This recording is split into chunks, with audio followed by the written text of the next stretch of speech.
Hello students, how are you. मैं Surendra Kumar, lecturer in English. हमारे lesson number 7 glimpses of India के first part a baker from Goa में स्वागत करता हूँ। स्टूडेंट्स, ये जो लेसन है ग्लिम्पसेस ऑफ इंडिया, इसके 3 पार्ट हैं। पहला पार्ट जो अभी हम करने वाले हैं, आ बेकर फ्रॉम गोवा, और इसके लेखक हैं लूशियो रोड्रिग्स। दूसरा पार्ट है कोर्क, जिसके लेखक हैं लोकेश एब्रॉन। तो और तीसरा पार्ट है T from Assam by Arup Kumar Dutta ji.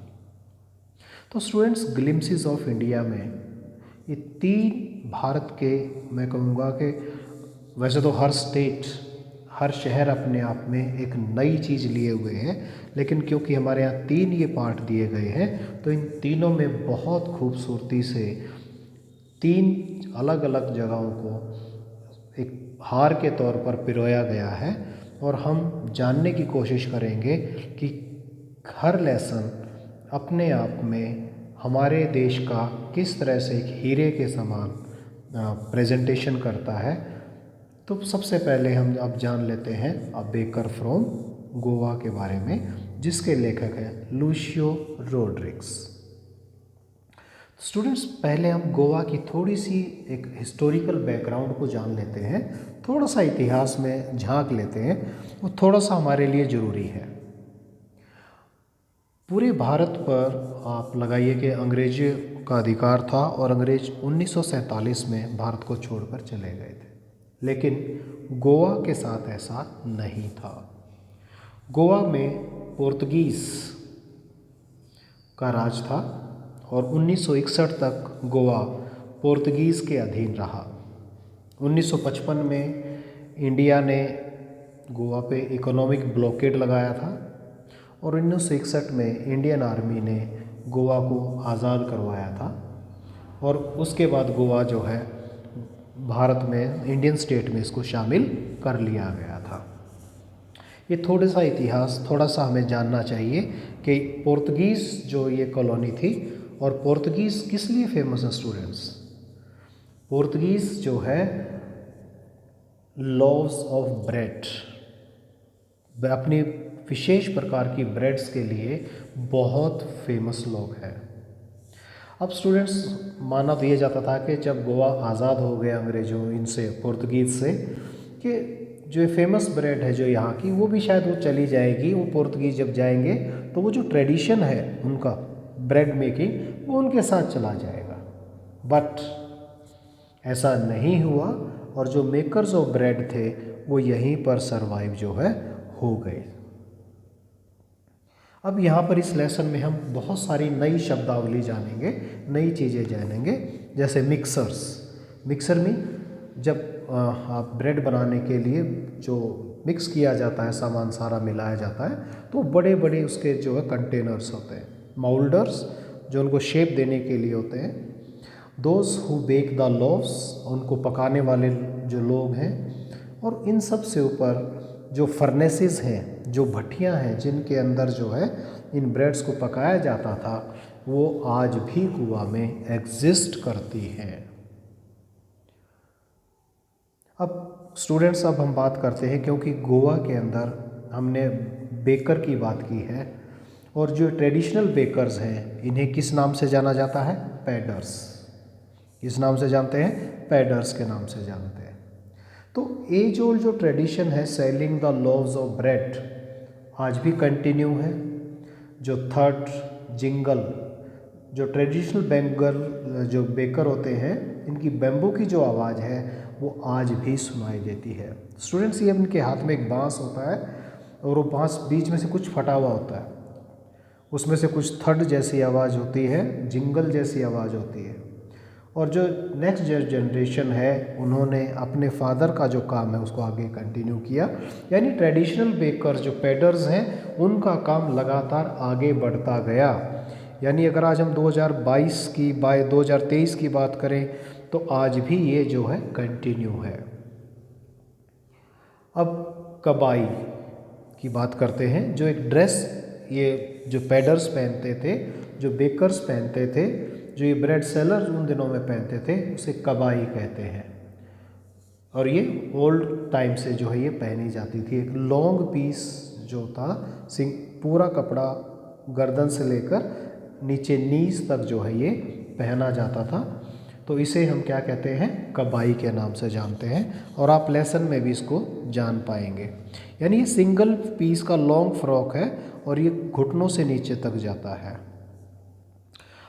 Students, बाद में कुछ थोड़ा सा चेंज भी आया है इनकी ड्रेस में। वो निक्कर से बड़ी और पैंट से छोटी, उसको हाफ जो है हाफ पैंट कहते थे, वो उन्होंने बाद में पहनना शुरू कर दिया था। तो स्टूडेंट्स, ये दो पिक्चर देखिए, केक, पेस्ट्री, बिस्किट्स, तो ये सब जो है बेकर्स के द्वारा दी गई चीज़ें हैं। और अब तो केक की वेरिएशन बहुत ज़्यादा है, बहुत अलग अलग स्टाइल है, बड़े केक हैं, छोटे केक हैं, पेस्ट्री है, छोटी है। तो केक के बारे में हम बहुत कुछ जानेंगे और बहुत कुछ अभी तक हमने देख भी लिया है, जान भी लिया है। तो लेटर ईयर्स में जैसा मैंने पहले जिक्र किया था कि बाद के सालों में जो ड्रेस थी वो उन्होंने एक शर्ट और ट्राउज़र पहनना शुरू कर दिया, जो पैंट से छोटी लेकिन निक्कर से बड़ी होती थी। तो पेडर्स visit to the vicinity. Students, यहाँ पर राइटर ने, लूशियो रोड्रिग्स ने बहुत खूबसूरत तरीके से अपनी फीलिंग्स को हमारे सामने रखा है कि बेकर जो है दिन में कहते 2 बार आता था, मॉर्निंग में। और मॉर्निंग में जब वो आता तो क्या होता था कि उसकी जो बास्केट होती थी वो फुल ऑफ लॉव्स, लॉव्स मीन्स आप ब्रेड आप मान लीजिए कि फुल ऑफ लॉव्स होती थी। और एक बार वो शाम को आता था, लेकिन शाम तक वो सारी बास्केट उसकी खाली हो जाती थी। यानी वो जितना माल तैयार करके लाता था वो सारा बेच कर आता था। लॉन्गिंग फॉर ब्रेड बैंगल्स, यहाँ पर राइटर हमें बताते हैं, कहता मुझे ब्रेड बैंगल बहुत पसंद थी, मेरी इच्छा होती थी मैं उन ब्रेड बैंगल को लूँ, खाऊं।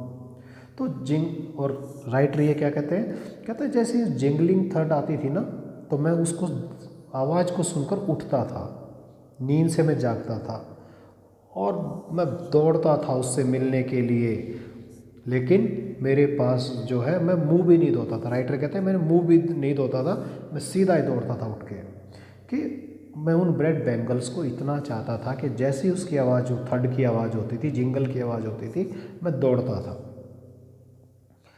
तो जब वो नज़दीक आते थे तो जो साउंड आती थी बैम्बू की झैंग झैंग, तो एक हैंड उसका किस पे होता था, बास्केट को हेड पे रखे हुए, और दूसरे हाथ से वो जो है अपने बैम्बू को बजा रहे होते थे। ये तो अराइवल था उनका। अब जो बच्चे होते थे ना, आपको पता ही है, आप भी बच्चे थोड़े से रहे भी हो, अभी भी होता है कि जब हम कोई गांव में कोई रेहड़ी वाला या साइकिल पे कोई चीज़ बेचने लेके आता है, सिर पे लेके आता है, तो अगर हमें वो चीज़ पसंद होती है तो हम उसके आसपास झूम जाते हैं, वह धक्का मुक्की से भी करने लगते हैं। जितनी छोटी जगह होगी उतनी धक्का मुक्की ज़्यादा हो जाती है। तो इसके बारे में अब राइटर ने हमें यहाँ पर बताया कि मैं बहुत कोशिश करता था कि मैं उस बास्केट के नज़दीक तक चला जाऊँ, उसमें देखूँ उसमें क्या क्या चीज़ें हैं। तो उसके साथ राइटर ने ये बताया कि जो लॉव्स थे ये किसको डिलीवर करते थे, पास्किन और बेस्टिन, जो सर्वेंट्स होते थे घर के, पास्किन और बेस्टिन, उनको दे दिए जाते थे। चिल्ड्रन को पुश्ड असाइड, बच्चों को हटा दिया जाता था।